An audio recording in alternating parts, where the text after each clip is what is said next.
अस्सलाम वालेकुम दोस्तों, कैसे आप सब। उम्मीद करता हूँ खैरियत से होंगे। मैं पठान नाजिम आप सभी का हेलो लर्निंग यूट्यूब चैनल पर खैर मकदम करता हूँ। जैसे कि आप सभी जानते हैं कि सीटेट के फॉर्म फिल हो चुके हैं और आपका एग्ज़ाम अनकरीब 21 जनवरी को 2024 को कंडक्ट करवाया जाने वाला है। इसी बात को मद्देनज़र रखते हुए हेलो लर्निंग एकेडमी पर, हेलो लर्निंग यूट्यूब चैनल पर सीटेट के लिए उर्दू पेडागोजी क्लासेस स्टार्ट हो चुकी है और यहाँ पर आपको क्लासेस जो है तो सिलेबस के मुताबिक चल रही है और आपको 100% जो है तो सिलेबस कराने की कोशिश की जा रही है। और ये जो क्लासेस रहेंगी आपको बिल्कुल फ्री ऑफ कॉस्ट जो है तो रहेंगी। इसके लिए आपको कोई भी उर्दू पेडागोजी के लिए कोई भी पेड कोर्स लेने की ज़रूरत नहीं है। यहाँ पर आपको फ्री में क्लासेस मुकम्मल सिलेबस के मुताबिक आसानी से दस्तयाब करवा दी जाएंगी। तो दोस्तों, आपको करना क्या है कि चैनल को सब्सक्राइब कर देना है और अपने दोस्तों में ज़्यादा से ज़्यादा शेयर करना है।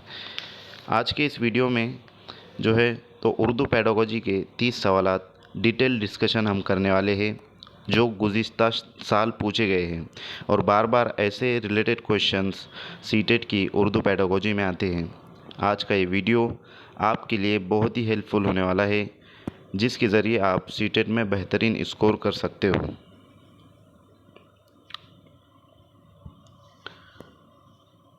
और सीटेट 2024 क्वालिफाइड कर सकते हो। तो दोस्तों, वीडियो को आखिर तक ज़रूर देखें, चैनल को सब्सक्राइब करें, वीडियो को लाइक करें और अपने दोस्तों में ज़्यादा से ज़्यादा शेयर करें जो सीटेट 2024 के लिए तैयारी कर रहे हैं, ताकि वो भी सीटेट क्वालिफाइड हो सकें और उन्हें भी गवर्नमेंट जॉब का मौका मिले। तो चलिए हम चलते हैं अपने फर्स्ट क्वेश्चन की तरफ। आज के इस टॉपिक में हम 30 क्वेश्चंस जो है तो डिटेल डिस्कशन के साथ देखने वाले हैं जो उर्दू पेडागोजी के। तो चलते हैं हम फर्स्ट क्वेश्चन की तरफ। गुज़िश्ता साल जो पूछे जा चुके कुछ सवालात हैं और इसी तरीके से हम रेगुलर क्वेश्चंस इंशाल्लाह लेंगे। 30 सवालात इसके जो है तो डेली लेंगे, ताकि आपका पेडागोजी के जो नंबरात है उसमें 15 में से आउट ऑफ 15 किस तरीके से आप ला सकते हो। और पैसेज का जो 15 नंबरात रहते हैं, जिस तरीके से उसमें फ़र्स्ट इसमें जो है तो पैसेज होता है और दूसरी नज़म होती है, जो दोनों मिलाकर 15 नंबरात रहते हैं और बिल्कुल आसान है। उसका भी एक मॉक टेस्ट करवा दिया जाएगा आपको नेक्स्ट लेक्चर में इंशाल्लाह। तो फर्स्ट क्वेश्चन आपका जो है तो आपको नज़र आ रहा होगा यहाँ पर कि पहली जमात की ज़बान की निसाबी किताब हुरूफ तहजी, 2 हुर्फ़ी अल्फाज, 6 हुर्फ़ी अल्फाज और फिर कहानियों और नज़मों से शुरू होती है। इस निसाबी किताब में कौन सा अंदाज़ नज़र अपनाया गया है। तो फर्स्ट इसमें जो है नीचे से ऊपर का, सेकंड ऑप्शन है ऊपर से नीचे का, थर्ड ऑप्शन है इंज़बाती और लास्ट ऑप्शन है दरसियाती खाके का। तो दोस्तों, सवाल क्या है उसको जो है तो आपको बगौर पढ़ लेना है अच्छे तरीके से, कि कंफ्यूज करने वाले सवालात होते हैं। आपको सवाल को 1 से 2 मरतबा अच्छे तरीके से पढ़ना है, उसके बाद जो है तो जवाब आपको ख़ुद ब खुद समझ में आ जाएगा। ये पहली जमात ये इब्तिदाई जमात होती है। इब्तिदाई जो तो बच्चा फर्स्ट स्टैंडर्ड में आता है और पहली जमात की ज़बान की निसाबी किताब यानी कि उर्दू की किताब के ताल्लुक़ से यहाँ पर बात चल रही है। ज़बान की जो निसाबी किताब होती है उर्दू की होती है और उसमें हुरूफ़ तहजी, 2 हुर्फ़ी अल्फाज और 6 हुर्फ़ी अल्फाज और फिर कहानियाँ और नज़मों से शुरू होती है। इस निसाबी किताब में कौन सा अंदाज़ नज़र अपनाया गया है, यानी कि कौन सा जो है तो तरीके तदरीस जिसे कहेंगे हम मेथड यूज़ की गई है।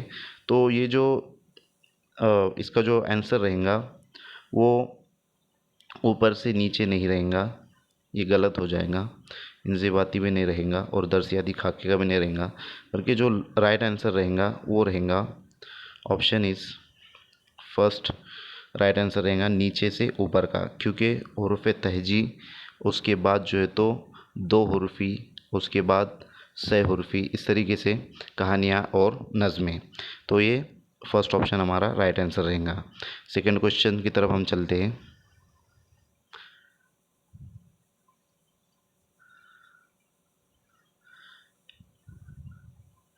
हमारा अगला सवाल है, स्क्रीन पर आपको नज़र आ रहा है कि पढ़ने में दुश्वारी डैश डैश कहलाती है। पढ़ने में जो दुश्वारी होती है, कुछ कुछ जो बच्चे होते हैं उनको पढ़ने में दुश्वारी होती है। तो इसमें फर्स्ट ऑप्शन है डिसलेक्सिया, सेकंड ऑप्शन है डिस्ग्राफिया, तीसरा ऑप्शन है डिसकैलकुलिया और लास्ट ऑप्शन है डिस्फोरिया। तो दोस्तों पढ़ने में दुश्वारी जो है तो डिसलेक्सिया कहलाती है। हमारा फर्स्ट ऑप्शन यहाँ पर राइट आंसर रहेगा। डिस्ग्राफिया जो होता है वो लिखने में दुश्वारी से मुताल्लिक होता है, लिखने में दुश्वारी।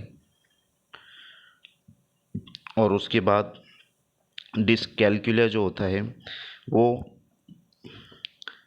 हिसाब में, जिसे रियाजी हम कहेंगे, रियाजी में दुश्वारी कहलाता है। जो इसका जो क्वेश्चन होता है ये मैथ में अक्सर पूछा जाता है, या फिर नहीं भी पूछा जाता लेकिन अक्सर पूछा ही जाता है। और लास्ट जो है तो डिस्फोरिया है, ये जो है तो इसमें जो है तो बच्चा गैर इत्मीनान बख्श होता है, यानी कि वो खुद पे मतलब खुद एतमादी की कमी जिसे कहेंगे हम, और नाखुश होना, इस तरीके की अलामात इसके अंदर होती है।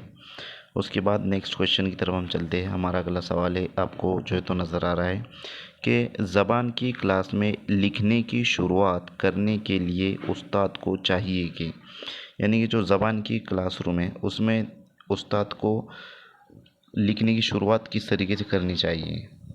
फर्स्ट यहाँ पर ऑप्शन है आपका कि मौजू के बारे में तलबा से गौर व फिक्र करने और नए ख़यालात यकजा करने के लिए कहे। सेकंड ऑप्शन है तलबा से किसी मौजू पर ब्लैक बोर्ड पर लिखे हुए इक़्तिबास को नकल करने के लिए कहे।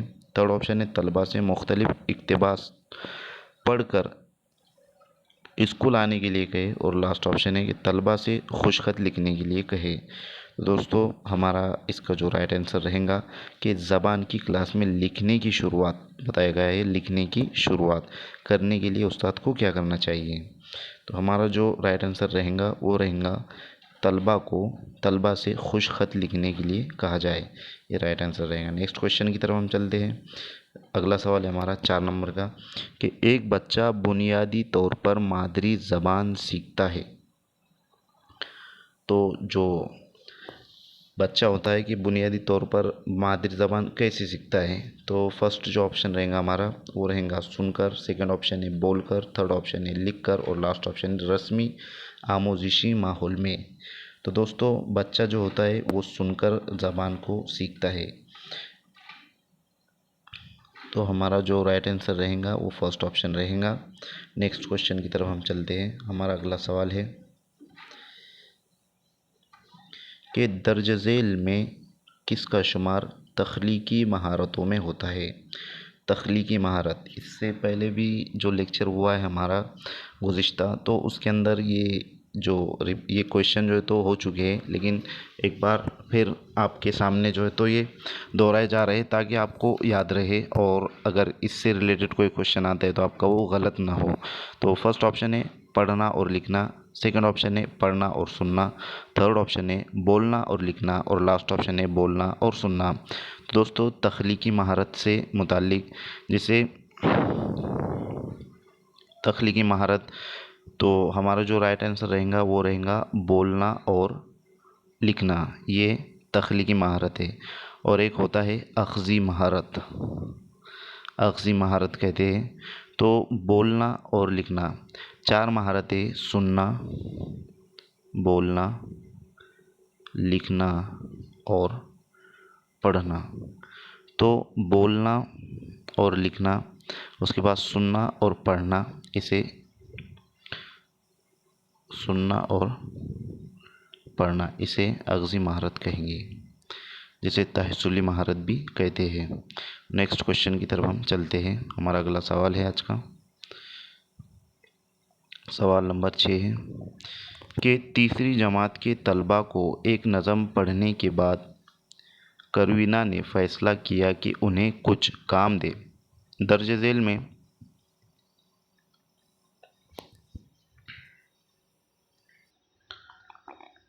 से उसे कौन सा काम देना चाहिए ताकि बच्चे उसमें पूरी सरगर्मी से शरीक हों। फर्स्ट ऑप्शन है बच्चों से नज़म के आखिर में दिए गए सवालों के जवाब लिखने के लिए कहा जाए। सेकंड ऑप्शन है बच्चों से नज़म के बारे में मुख्तलिफ ग्रुपों में अपने जवाब देने के लिए कहा जाए। तीसरा ऑप्शन है बच्चों से पूरी नज़्म हुर्फ ब हुर्फ ज़बानी याद करने के लिए कहा जाए। और लास्ट ऑप्शन है बच्चों से नज़्म में आए नए लफ्ज़ों की मदद से जुमले बनाने के लिए कहा जाए। तो दोस्तों सवाल आपको गौर से पढ़ना है अच्छे से। सवाल ये पूछा गया है कि तीसरी जमात यानी कि इब्तिदाई प्राइमरी सतह जिसे कहेंगे हम, तीसरी जमात के तलबा को एक नज़्म पढ़ाने के बाद करवीना, ये जो तो टीचर का नाम है, उसने फ़ैसला किया कि उन्हें कुछ काम दें। अब जब वो नज़म पढ़ाने के बाद उन्हें कुछ काम देंगी तो कौन सा काम देंगी, दर्ज झेल में से उसे कौन सा काम देना चाहिए, कौन सा काम देना चाहिए ताकि बच्चे उसमें पूरी सरगर्मी से शरीक हों। फर्स्ट जो ऑप्शन है बच्चों से नज़म के आखिर में दिए गए सवालों के जवाब लिखने के लिए कहा जाए। अच्छा ठीक है, ये नहीं रहेगा। दूसरा जो ऑप्शन है वो है बच्चों से नज़म के बारे में मुख्तलिफ ग्रुपों में जवाब देने के लिए कहा जाए। तीसरा जो है तो बच्चों से पूरी नज़म हुर्फ ब हुर्फ ज़बानी याद करने के लिए कहा जाए, ये भी नहीं रहेगा। और लास्ट ऑप्शन है बच्चों से नज़म में आए नए लफ्ज़ों की मदद से जुमले बनाने के लिए कहा जाए। तो दोस्तों बच्चे एक्टिव जो है तो सेकंड ऑप्शन में रहेंगे, क्योंकि बच्चे ग्रुपों में अपने जवाब देने के लिए जो है तो जो टीचर कहेंगी तो बच्चों से नज़म के बारे में मुख्तलिफ ग्रुपों में अपने जवाब देने के लिए कहा, इसमें बच्चे एक्टिव रहेंगे। और जो ऑप्शन बच्चों के जो है तो रिलेटेड है, रब्त में है, जिसमें जो है तो बच्चे का भला सोचा गया हो, तो वो ऑप्शन आपको पेडागोजी में टिक करना है, ताकि जो जिसमें बच्चे का जो है तो ज़्यादा से ज़्यादा फ़ायदा हो। और कुछ कुछ क्वेश्चन निगेटिव क्वेश्चन आते हैं, निगेटिव टाइप के, कि उसके अंदर जो है तो 3 सही होते हैं और एक गलत पूछा गया होता है, तो वो जो गलत होता है वही सही आपका आंसर होता है। तो इस तरीके से भी सवालात सीटेट पूछता है, तो सेकंड वाला ऑप्शन हमारा राइट रहेगा। नेक्स्ट क्वेश्चन की तरफ हम चलते हैं। हमारा अगला सवाल है कि ज़बान सीखने के हवाले से दर्ज झेल में से कौन दुरुस्त है, यानी कि ज़बान सीखने का जो किस तरीके से सीखी जाती है, तो उसमें से जो 4 ऑप्शन है उसमें से कौन सा सही रहेगा। तो बच्चे ज़बान सीखने की पैदाइशी सलाहियत नहीं रखते। सेकंड ऑप्शन है बच्चे स्कूल आकर ज़बान सीखते हैं। तीसरा ऑप्शन है हर बच्चे में ज़बान सीखने की पैदाइशी सलाहियत होती है। और लास्ट ऑप्शन रहेगा आपका बच्चे मुख्तलिफ़ वसाइल से ज़बान सीखते हैं। तो दोस्तों ज़बान सीखने के हवाले से जो है तो कौन सा ऑप्शन सही रहेगा, तो फर्स्ट जो आपको बताया गया है कि बच्चे ज़बान सीखने की पैदाइशी सलाहियत नहीं रखते, जबकि ये जो है तो गलत होगा, क्योंकि बच्चे पैदाइशी सलाहियत रखते हैं और इसमें नहीं रखते कहा गया है। सेकंड ऑप्शन है बच्चे स्कूल आकर ज़बान सीखते हैं। ऐसा तो नहीं कि बच्चे स्कूल में आने के बाद ही ज़बान सीखेंगे, जब बच्चे छोटे होते हैं तो ज़बान कुछ ना कुछ थोड़ा बहुत सीख लेते हैं, तो ये भी ऑप्शन रॉन्ग रहेगा। नेक्स्ट जो ऑप्शन रहेगा कि हर बच्चे में ज़बान सीखने की पैदाइशी सलाहियत होती है, ये राइट आंसर रहेगा आपका, क्योंकि जो बच्चा होता है उसमें लैंग्वेज एक्विजिशन डिवाइस जो है तो हर इंसान के और हर बच्चे के अंदर होता है, और वो पैदाइशी तौर पर जो है तो ज़बान को सुनकर सीखता है। इससे पहले जो क्वेश्चन गुजरा है उसमें बताया गया था कि ज़बान जो सीखी जाती है वो सुनकर सीखी जाती है। और बचपन में जब बच्चे होते हैं वो डायरेक्टली बोलना नहीं सीखते, बल्कि हरूफ, एक हरूफ, दो हरूफ, इस तरीके से लफ्ज़ और जुमला, यानी कि उसकी सीक्वेंशियल जो है तो ज़बान वो सुनकर सीखते हैं। और लास्ट जो बताया गया है कि बच्चे मुख्तलिफ वसाइल से ज़बान सीखते, तो ये भी नहीं रहेगा। तो हमारा जो आंसर रहेगा वो तीसरा ऑप्शन सही रहेगा। और नेक्स्ट क्वेश्चन की तरफ हम चलते हैं। अगला सवाल है हमारा अगला सवाल है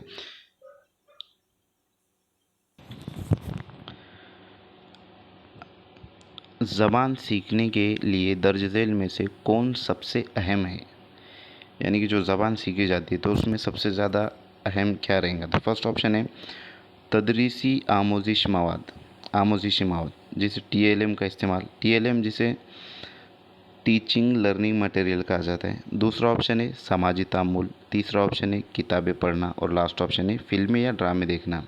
तो दोस्तों ज़बान सीखने के लिए सबसे जो अहमियत के हामिल होता है वो होता है तदरीसी आमोजिशी मवाद जिसे TLM कहते हैं हम, टीचिंग लर्निंग मटेरियल। तो हमारा फर्स्ट ऑप्शन राइट आंसर रहेगा। नेक्स्ट क्वेश्चन की तरफ हम चलते हैं। हमारा अगला सवाल है आज का कि सबक में तस्वीर या वजाहती तस्वीर का इस्तेमाल किस तौर पर होता है। सबक में जो तस्वीरें इस्तेमाल की जाती है सबक के दरमियान में या सबक के आखिर में, तो वो किस लिए इस्तेमाल होती है। फर्स्ट ऑप्शन है निसाबी किताब और असबाक में वजाहती तस्वीर देने का रुझान है। दूसरा ऑप्शन है ये निसाबी किताब को जाजिब बनाते हैं। तीसरा ऑप्शन है ये जामिद तसव्वुरात को समझने में माविन होते हैं। और लास्ट ऑप्शन है सबक तहरीर करना मुश्किल है लेकिन वजाहती तस्वीर बनाना आसान। तो दोस्तों ये भी जो है तो रॉन्ग रहेगा। तीसरा है ये जामिद तसव्वुरात को समझने में माविन होते हैं, तो तीसरा ऑप्शन राइट आंसर रहेगा। और ये जो ये निसाबी किताब को जाजिब बनाते, तो ऐसा कुछ होता नहीं है कि किताब अच्छी होना चाहिए इसलिए उसमें तस्वीर इंक्लूड की जाए, तो इस तरीके से नहीं होता है। और निसाबी किताब और असबाक में वजाहती तस्वीर देने का रुझान, तो ये भी गलत रहेगा। राइट आंसर रहेगा आपका ऑप्शन नंबर 3 कि ये जामिद तसव्वुरात को समझने में माविन होती है, क्योंकि जो सबक होता है उससे रिलेटेड जो है तो वहाँ पर तस्वीर होती है ताकि तलबा को अच्छे से समझ में आए कि सबक किस मतलब एट्रैक्टिव भी होता है लेकिन सबक से रिलेटेड तस्वीर होती है, जो जामिद तसव्वुरात जिसको हम कहेंगे। नेक्स्ट क्वेश्चन है हमारा कि तलबा को अच्छा मुसन्निफ़ बनाने के लिए उस्ताद को तहरीर के किस पहलू पर सबसे ज़्यादा तवज्जो देनी चाहिए। कि तलबा की जो तहरीर है मुसन्निफ़ बनाने के लिए उस्ताद को सबसे ज़्यादा किस पर जोर देना चाहिए। तो फर्स्ट है खुशखत, सेकेंड ऑप्शन है कवायद पर, तीसरा ऑप्शन है तासुर पर और लास्ट ऑप्शन है लफ्ज़ों की तादाद पर। तो दोस्तों तलबा को अगर अच्छा मुसन्निफ़ बनाना है तो उसे जो है सबसे ज़्यादा जो ज़ोर देना चाहिए वो तासुर पर जो है तो ज़्यादा ज़ोर देना चाहिए। ऑप्शन नंबर 3 आपका राइट आंसर रहेगा। नेक्स्ट क्वेश्चन की तरफ हम बढ़ते हैं। क्वेश्चन है डिसलेक्सिया किससे मुताल्लिक है। तो डिसलेक्सिया जो होता है वो होता है पढ़ने में दुश्वारी से मुताल्लिक, जो बच्चों को पढ़ने में दुश्वारी आती है। इससे पहले भी एक क्वेश्चन गुजरा इस तरीके से। तो फर्स्ट ऑप्शन है इसमें दीनी खराबी, सेकंड ऑप्शन है किरदारी खराबी, तीसरा ऑप्शन है रियाजियाती खराबी और लास्ट ऑप्शन है पढ़ने में दुश्वारी। तो दोस्तों पढ़ने में जो दुश्वारी ये हमारा राइट आंसर रहेगा, क्योंकि डिसलेक्सिया इससे मुताल्लिक है। और रियाजी में ख़राबी मतलब यहाँ पर जो तो माइनर मिस्टेक हो चुकी है, तो वो डिसकैलकुलिया कहेंगे उसे, जो हमने पीछे मतलब उसका वो क्वेश्चन गुजरा है। नेक्स्ट क्वेश्चन की तरफ हम बढ़ेंगे कि मतन पढ़ने में सबसे ज़्यादा किसकी अहमियत होती है। मतन पढ़ने में सबसे ज़्यादा किसकी अहमियत होती है। फर्स्ट ऑप्शन है सही तलफ़ुज़ के साथ पढ़ना, दूसरा ऑप्शन है सभी आराब का दुरुस्त इस्तेमाल करना एराब का, जैसे कि ज़बर ज़ेर पेश जिसे कहेंगे, ज़बर ज़ेर पेश, तजदीद, दो ज़बर दो ज़ेर, इसे एराब कहते हैं। उसके बाद है मतन के मायने समझना और लास्ट ऑप्शन है तेज़ रफ्तारी से पढ़ना। तो दोस्तों सवाल है मतन पढ़ने में सबसे ज़्यादा किसकी अहमियत होती है। अगर पढ़ने में आपको कुछ समझ में आ रहा है तो वो होता है अल्फाज के मायने समझना या मतन के मायने समझना। तो सही तलफ़ुज़ के साथ पढ़ना ये ऑप्शन भी गलत रहेगा। सही एराब के साथ पढ़ना, सभी एराब का दुरुस्त इस्तेमाल करना ये भी गलत रहेगा। और तीसरा जो है तो तेज़ रफ्तारी से पढ़ना ये भी गलत रहेगा। राइट आंसर रहेगा आपका मतन के मायने समझना। नेक्स्ट क्वेश्चन की तरफ हम चल रहे हैं। हमारा अगला सवाल है कि दूसरी जमात की उस्ताद निशा तलबा के ज़ख़ीरे अल्फाज को फ़रोग़ देने पर काफ़ी ज़ोर देती है। ज़ख़ीरे अल्फाज में इजाफ़े की सबसे बेहतरीन हिकमत अमली कौन सी है।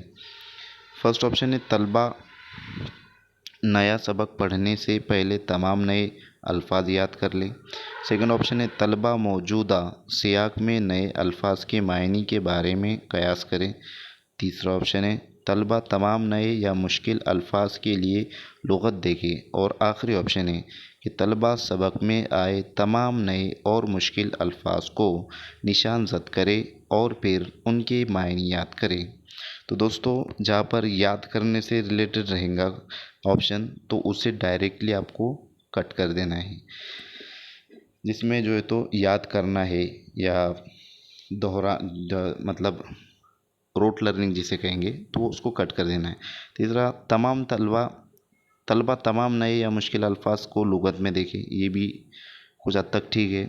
सेकंड ऑप्शन जो है तो तलबा मौजूदा सयाक में नए अल्फाज के मायने के बारे में कयास करे। और फर्स्ट जो ऑप्शन है कि तलबा नया सबक पढ़ने से पहले तमाम नए अल्फाज याद करे, ये भी गलत रहेगा। तो ऑप्शन आपका जो राइट आंसर रहेगा वो रहेगा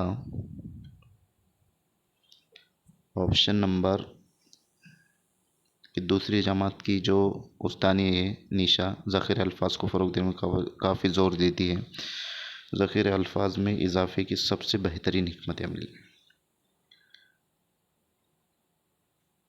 तो तलबा तमाम नए या मुश्किल अल्फाज के लिए लुग़त देगी, ये ऑप्शन आपका राइट आंसर रहेगा।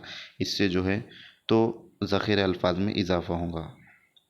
नेक्स्ट क्वेश्चन की तरफ हम चलते हैं। हमारा अगला सवाल है कि दूसरी जमात का उस्ताद तलबा को मुख्तलिफ हरकत और सकनात के साथ एक दिलचस्प कहानी सुनाता है। पूरी कहानी सुनने के बाद कुछ तलबा से कहता है कि वो उस कहानी को अपने लफ्ज़ों में दोबारा बयान करें। ऐसा करके वो जांचने की कोशिश करता है, मतलब ऐसा करके वो क्या जांचने की कोशिश कर रहा है, कौन सी सलाहियत की जांच जिसे कहेंगे। तो फर्स्ट ऑप्शन है सुनने की सलाहियत, सेकंड ऑप्शन है बोलने की सलाहियत, तीसरा ऑप्शन है पढ़ने की सलाहियत और आखिरी ऑप्शन है लिखने की सलाहियत। तो दोस्तों सवाल आपको अच्छे से पढ़ना है कि दूसरी जमात इब्तिदाई प्राइमरी सतह है, उसमें जो बच्चा होते हैं, छोटे बच्चे होते हैं, कि तलबा को उस्ताद मुख्तलिफ हरकत और सकनात के साथ एक दिलचस्प कहानी सुनाता है। क्या सुनाता है? कहानी। पूरी कहानी सुनने के बाद कुछ तलबा से कहता है कि वो उस कहानी को अपने लफ्ज़ों में दोबारा बयान करें। अब जब तलबा कहानी सुनेंगे तभी वो बयान कर पाएंगे। ऐसा करके वो कौन सी जांच करने की कोशिश कर रहा है? तो जाहिर सी बात है सुनकर जो है तो मतलब सुनने की सलाहियत की जांच से रिलेटेड सवाल है ये कि बच्चे जब सुनेंगे तभी जाकर सामने जाकर जो है तो वो कहानी को प्रेजेंट कर पाएंगे, बोल पाएंगे कुछ तलबा। तो फर्स्ट ऑप्शन आपका राइट आंसर रहेगा। इसमें बोलने की सलाहियत की जांच भी नहीं रहेंगी, गलत रहेगा ये। पढ़ने की भी नहीं रहेंगी, ये भी गलत ऑप्शन रहेगा। और लिखने की भी जो है तो ये भी गलत ऑप्शन रहेगा। तो राइट आंसर आपका रहेगा सुनने की सलाहियत की जांच। नेक्स्ट क्वेश्चन की तरफ हम चलते हैं। हमारा अगला सवाल है कि क्लासरूम की दीवारों पर बेहतरीन तस्वीर होने का क्या मतलब है? मतलब क्लासरूम में जो तस्वीरें लगाई जाती है फल फ्रूट वगैरह की, जानवरों की और बेशुमार जो सबक से या फिर मज़मून से रिलेटेड होती है, तो उसका क्या मतलब होता है? तो फर्स्ट ऑप्शन है आपका क्लासरूम की दीवारों में रंगीन, क्लासरूम की दीवार में रंगीन है मतलब। और दूसरा है पढ़ाए जाने वाले तस्वुरात से मुतालिक तहरीरी मवाद को दीवारों पर चस्पा करना। तीसरा ऑप्शन है हुरूफ तहजी के बड़े चार्ट को चस्पा करना। और आखिरी ऑप्शन है मुख्तलिफ नज़मों को उनकी वजाहती तस्वीरों के साथ दीवारों पर प्रिंट करना। तो दोस्तों आपका जो राइट आंसर रहेगा कि क्लासरूम की दीवारों पर बेहतरीन तस्वीर होने का क्या मतलब है? तो मतलब उसका ये है कि पढ़ाए जाने वाले तस्वुरात से मुतालिक तहरीरी मवाद को दीवारों पर चस्पा करना। ऑप्शन नंबर 2 आपका राइट आंसर रहेगा। नेक्स्ट क्वेश्चन की तरफ हम चलते हैं। हमारा अगला सवाल है कि दर्ज झेल में से कौन कवायद पढ़ने का एक मौसर तरीका है? फर्स्ट ऑप्शन है मिसालों के साथ कवायद के उसूलों की तदरीस करना। सेकंड ऑप्शन है मतन का तर्जुमा करते हुए कवायद के उसूलों की तदरीस करना, उसूलों की कवायद के उसूलों की तदरीस। थर्ड ऑप्शन है कवायद के मखसूस किताब की मदद से कवायद की तदरीस। और लास्ट ऑप्शन है कवायद के उसूलों की दरियाफ्त में माविन सियाक में कवायद की तदरीस। सवाल आपका ये है कि दर्ज झेल में से कौन कवायद पढ़ाने का एक मौसर तरीका है, यानी कि ग्रामर पढ़ाने का कौन सा मौसर तरीका है? तो मिसालों के साथ कवायद के उसूलों की तदरीस, ये भी गलत रहेगा। मतन का तर्जुमा करते हुए कवायद के उसूलों की तदरीस, ये भी नहीं रहेगा आपका ऑप्शन। कवायद के मखसूस किताब की मदद से कवायद की तदरीस, ये भी जो है तो नहीं ऑप्शन रहेगा आपका। राइट आंसर रहेगा ऑप्शन नंबर 4 कि कवायद के उसूलों की दरियाफ्त में मुआविन सियाक में कवायद की तदरीस करना राइट आंसर रहेगा। नेक्स्ट क्वेश्चन की तरफ हम चलते हैं। अगला सवाल है कि समाजी तामुल के तसव्वुर का ताल्लुक किससे है, यानी कि कौन से साइकोलॉजिस्ट ने समाजी तामुल का तसव्वुर का नज़रिया पेश किया था। फर्स्ट ऑप्शन है पैनिनी, सेकंड ऑप्शन है स्किनर, थर्ड ऑप्शन है वाइगोस्की और लास्ट ऑप्शन है कोलबर्ग। तो दोस्तों समाजी तामुल का नज़रिया जहाँ भी जो है तो आपको नज़र आ जाएगा, समाजी तामुल का नज़रिया जिसे कहेंगे, या फिर सीडीपी के अंदर जिसे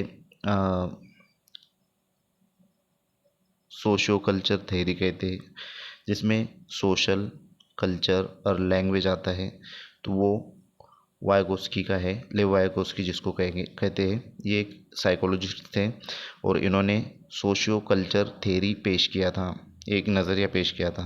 तो आपका राइट आंसर रहेगा वाइगोस्की, यानी कि ऑप्शन नंबर 3 कि इन्होंने समाजी तामुल का तसव्वुर का जो नज़रिया है वो पेश किया था। तो ऑप्शन नंबर 3 आपका राइट आंसर रहेगा। नेक्स्ट क्वेश्चन की तरफ हम चलते हैं। अगला सवाल है हमारा कि दर्ज झेल में से कौन बच्चों के ज़बान के इक्तिसाब में माविन होता है, यानी कि ज़बान सीखने में बच्चों का जो है तो कौन सा माविन होता है, कौन सा ऑप्शन आपका जो है तो राइट रहेगा। तो फर्स्ट ऑप्शन है घर का माहौल जहाँ बच्चे को ज़्यादा से ज़्यादा बोलने की आज़ादी नहीं है, ज़्यादा बोलने की आज़ादी नहीं है। सेकंड ऑप्शन है घर और आस के उसके आसपास बड़ों की बातों को सुनना। तीसरा ऑप्शन है बच्चों से कही हुई बातों और जुमलों को दोहराने के लिए कहना। और लास्ट ऑप्शन है दूसरे बच्चों के साथ खेलना। तो दोस्तों सवाल में पूछा ये गया है कि कौन बच्चों के ज़बान के इक्तिसाब में मुआविन होगा, यानी कि बच्चों की जो ज़बान सीखने में सबसे ज़्यादा मददगार, सबसे ज़्यादा जो है तो हेल्पफुल कौन सा ऑप्शन रहेगा। तो आपका घर का फर्स्ट ऑप्शन है घर का माहौल जहाँ बच्चे को ज़्यादा बोलने की आज़ादी नहीं है, ये भी नहीं रहेगा आपका। दूसरा ऑप्शन है घर और उसके आसपास बड़ों की बातों को सुनना, ये भी नहीं रहेगा। तीसरा ऑप्शन है बच्चों से कही हुई बातों और जुमलों को दोहराने के लिए कहना, ये भी आपका जो है तो ऑप्शन नहीं रहेगा। लास्ट ऑप्शन जो है तो दूसरे बच्चों के साथ खेलना, ये आपका राइट आंसर रहेगा, क्योंकि बच्चे जब दूसरों के साथ खेलेंगे तो उनको आज़ादी मिल जाती है बोलने की, बातचीत करने की, और आपस में जो है तो बच्चे मतलब अच्छे तरीके से जब वो खेलते हैं तो खुद ब खुद यानी कि ज़बान मुख्तलिफ बच्चे जो है तो होते हैं ज़बान को बोलने वाले, जैसे कि मराठी लैंग्वेज, हिंदी, उर्दू, इस तरीके से सब अलग अलग जो है तो बोलियाँ बोलते हैं। तो उनकी जो ज़बान की जो इक्तिसाब होता है उसमें ये माविन रहेगा, ये मददगार रहेगा। नेक्स्ट क्वेश्चन की तरफ हम चलते हैं। बच्चे फितरी अंदाज में ज़बान का इक्तिसाब करते हैं अगर उन्हें रूबरू किया जाए। फर्स्ट ऑप्शन है एक वक्त में सिर्फ एक ज़बान के। दूसरा ऑप्शन है इर्द गिर्द मौजूद एक से ज़ायद ज़बान के। तीसरा ऑप्शन है सिर्फ इलेक्ट्रॉनिक और प्रिंट मीडिया के। और लास्ट ऑप्शन है किसी ज़बान के कवायदी साख्त के। दोस्तों सवाल में पूछा ये गया है कि बच्चे फितरी अंदाज में ज़बान का इक्तिसाब करते हैं अगर उन्हें रूबरू किया जाए। तो फर्स्ट ऑप्शन जो है तो आपका एक वक्त में सिर्फ एक ज़बान के। सेकंड ऑप्शन है इर्द गिर्द मौजूद एक से ज़ायद ज़बान के। थर्ड ऑप्शन है सिर्फ इलेक्ट्रॉनिक और प्रिंटेड मीडिया के। और लास्ट ऑप्शन है किसी ज़बान की कवायदी साख्त के। तो दूसरा ऑप्शन आपका राइट आंसर रहेगा इर्द गिर्द मौजूद एक से ज़ायद ज़बान के। नेक्स्ट क्वेश्चन की तरफ चलते हैं, आपका ज़्यादा वक्त नहीं लिया जाएगा कि दर्ज झेल में से कौन मतन के मुताले के लिए सबसे अहम है। फर्स्ट ऑप्शन है मतन के हर लफ्ज़ को पढ़ना। सेकंड ऑप्शन है आरा पर तवज्जो मरकूज़ करना। थर्ड ऑप्शन है तहरीर करदा मतन के मायने मालूम करना। और लास्ट ऑप्शन है सही तलफ़्फ़ुज़ के साथ बाआवाज़ बुलंद पढ़ना। तो पूछा ये गया है सवाल में कि मतन के मुताले के लिए सबसे ज़्यादा अहम क्या है। थर्ड ऑप्शन आपका राइट आंसर रहेगा कि तहरीर करदा मतन के मायने मालूम करना। जो मतन जो तहरीर किया हुआ है वो उसको जो है तो मुताल्ला करते हो उसके मायने समझ में आना चाहिए, ये जो है तो सबसे अहम होता है पढ़ने में और मुताल्ला करने में। नेक्स्ट क्वेश्चन है आपका दर्ज झेल में से कौन ज़बान की तदरीस के मकासद में शामिल नहीं है। ये निगेटिव टाइप का क्वेश्चन है। इससे पहले हमने कहा आपसे कि निगेटिव टाइप के क्वेश्चंस सीटेट में पूछे जाते हैं, और जब ऑनलाइन एग्ज़ाम हो रहे थे उस वक्त जो है तो दावा और दलील ऐसे ऐसे क्वेश्चन जो है तो सीटेट के अंदर आ रहे हैं, इंक्लूड हो रहे हैं। तो आपको बहुत ही अच्छे तरीके से स्टडी करना है और बेहतरीन अंदाज में जो है तो क्वेश्चंस को समझना है। 1 से 2 बार पढ़ना है क्वेश्चंस को, क्योंकि क्वेश्चन के अंदर ही आपका जवाब छुपे हुआ रहता है। फर्स्ट ऑप्शन है समझ कर पढ़ने की सलाहियत, सेकंड ऑप्शन है कोशिश से ख्याल का इजहार, थर्ड ऑप्शन है जो कुछ सुन रहे हैं उसको समझने की महारत, और लास्ट ऑप्शन है मरबूत तहरीर को फ़रोग देना। तो दोस्तों दर्ज झेल में से कौन ज़बान की तदरीस के मकासद में शामिल नहीं है।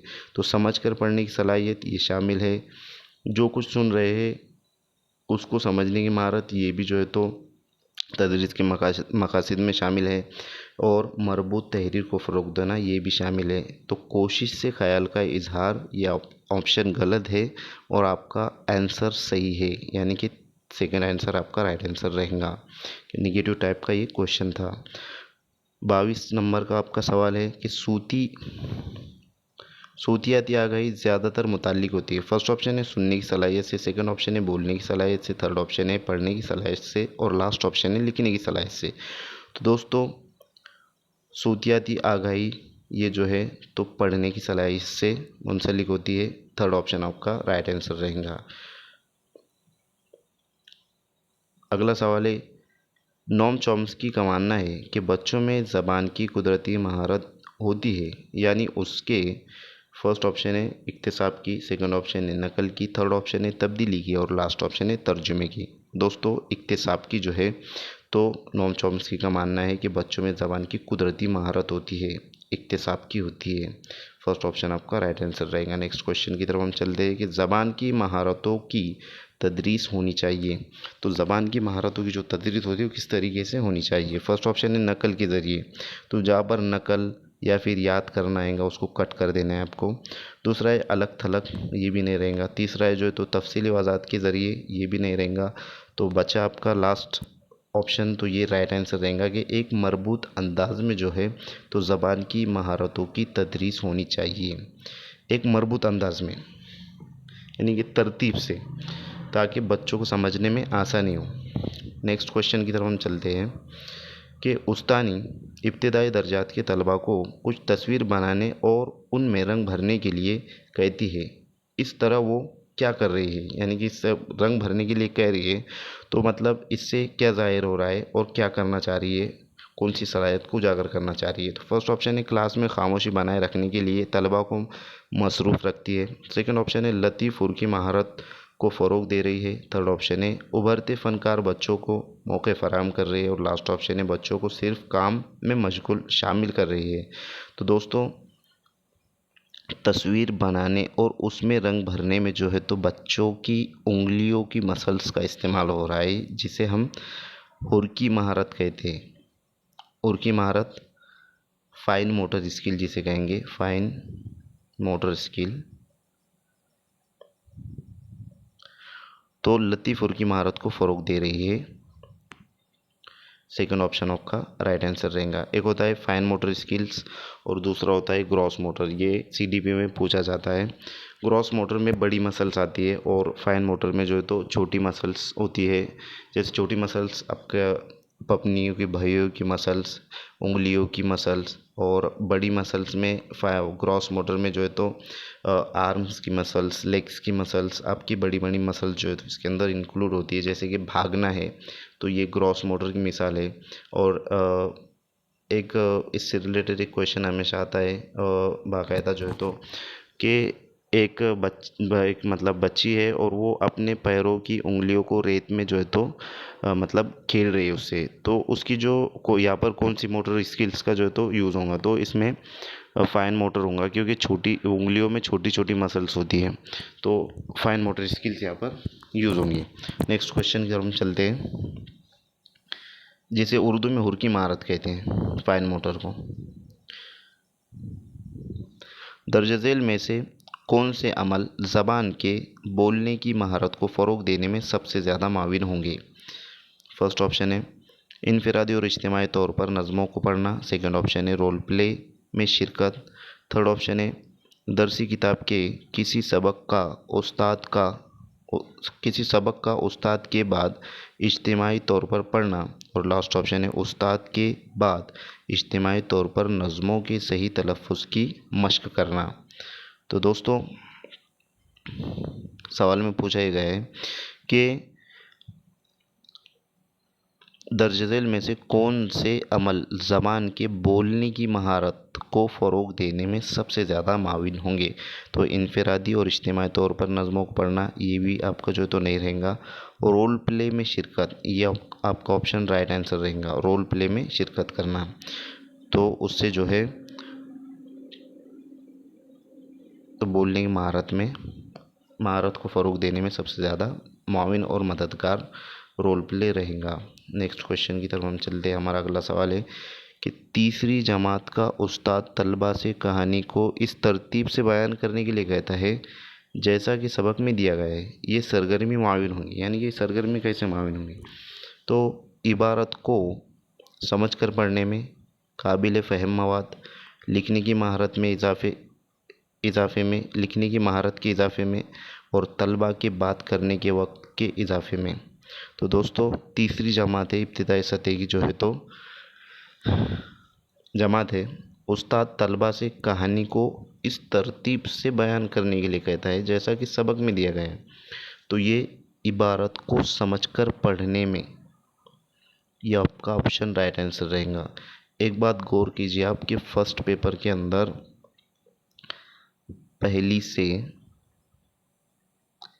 पाँचवीं तक ही क्वेश्चन पूछे जाते हैं, मतलब बच्चों की नफ्सियात को मद्देनज़र रखते हुए पहली से फर्स्ट टू फिफ्थ तक के बच्चों को जो है तो मद्देनज़र रखा जाता है। और सेकंड पेपर का जो आप मतलब प्रिपरेशन करेंगे सेकंड पेपर की उर्दू का, उसमें छठी से आठवीं के बच्चों की नफ्सियात को मद्देनज़र रखते हुए सवालात किए जाते हैं। ये बात को आपको अच्छे तरीके से याद रखना है। सेकंड क्वेश्चन, उसके बाद वाला क्वेश्चन की तरफ हम चलते हैं। 28 नंबर का क्वेश्चन है कि दूसरी जमात का उस्ताद क्लासरूम में रखी हुई चीज़ों पर पर्चियाँ चस्पा कर देता है।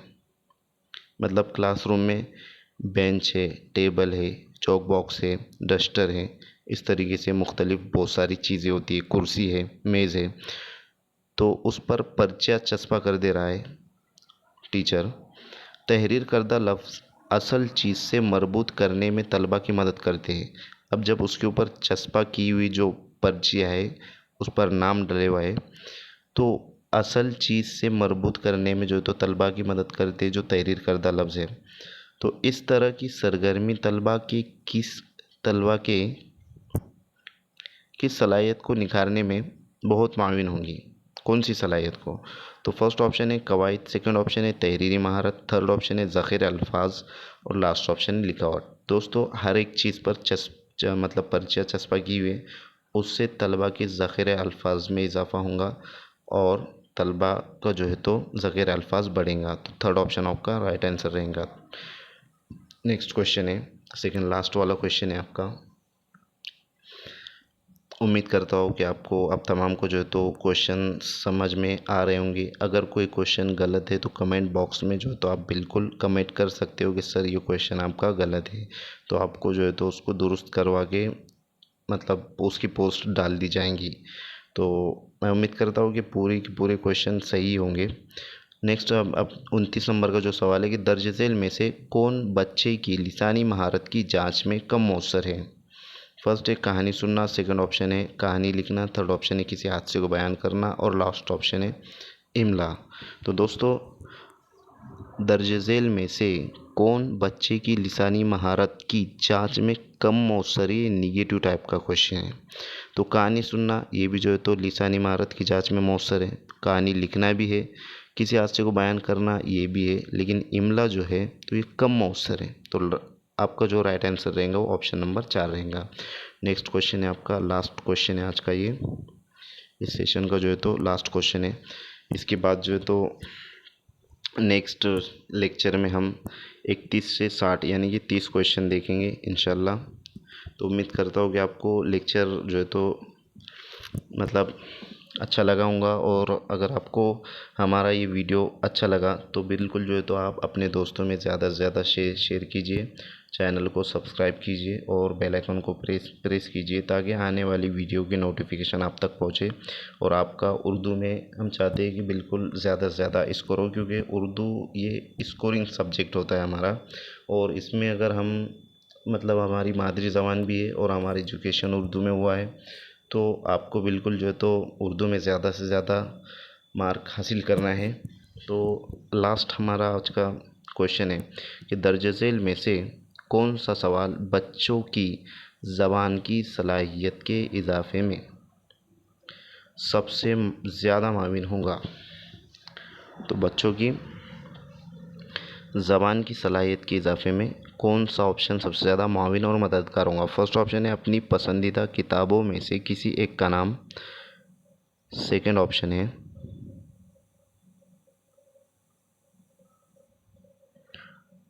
लफ्ज़ तरजीह के इस्तेमाल से एक जुमला बनाना। थर्ड ऑप्शन है अपने और अपनी वालिदा के दरमियान होने वाला मकालमा तहरीर करना। और लास्ट ऑप्शन है मुताल्ला करदा नज़्म के खालिक का नाम लिखना। तो दोस्तों सवाल में पूछा ये गया है कि दर्ज झेल में से कौन सा सवाल बच्चों की ज़बान की सलाहियत के इजाफे में सबसे ज़्यादा माविन होगा। तो सबसे ज़्यादा माविन जो है तो वो अपने वालिदा और अपने वालिदा के दरमियान होने वाला मकालमा तहरीर करना, ये ज़बान की सलाहियत में सबसे ज़्यादा मददगार और माविन होगा। तो थर्ड ऑप्शन आपका जो है तो थर्ड ऑप्शन राइट आंसर रहेगा। तो उम्मीद करता हूँ कि आपको तमाम लेक्चर समझ में आया होगा। अगर वीडियो अच्छी लगे तो ज़्यादा से ज़्यादा अपने दोस्तों में शेयर करें। और इंशाल्लाह नेक्स्ट लेक्चर के साथ जो है तो हम कल फिर हाज़िर होंगे और आपको 30 क्वेश्चन इसी तरीके से गुज़िश्ता साल जो पूछे गए हैं वो करवाएंगे, ताकि आपका पेडागोजी के एक भी जो है तो क्वेश्चन आपका जो है तो गलत ना हो, ये कोशिश रहेंगी। और अगर आपको वीडियो अच्छी लगे तो आपके दोस्तों में बिल्कुल ज़्यादा से ज़्यादा शेयर कीजिए। तो thank you for watching my video. Thank you very much Indeed for your cooperation and have a nice day.